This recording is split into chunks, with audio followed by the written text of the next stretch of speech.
Zakaj nekateri športniki obupajo, izgorijo, čeprav so odlično pripravljeni?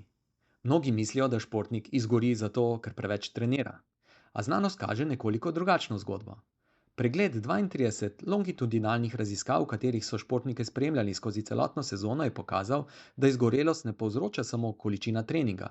Veliko pomembneje je, kako športnik trening doživlja. Največje tveganje predstavljajo stalni stres, občutek, da moraš biti popoln, negativni odnos z okolico in občutek, da treniraš zato, ker moraš, ne zato, ker si to želiš.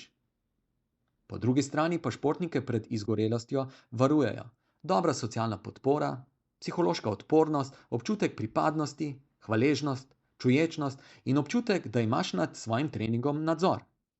Zanimivo je še nekaj. Izgorelost se ne pojavi čez noč. Razvija se postopno.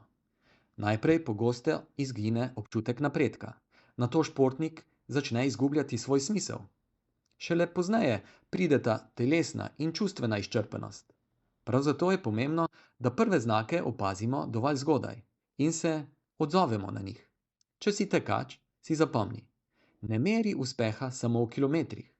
Vprašaj se tudi, ali me trening veseli, se po treningu počutim bolje. Ali treniram zato, ker si želim, ali samo zato, ker imam občutek, da moram. In še nekaj. Tako kot vsak vdih potrebuje izdih, tudi vsak napor potrebuje počitek. Ni enega brez drugega. Prav počitek nam namreč omogoča, da postanemo močnejši, hitrejši, vzdržljivejši.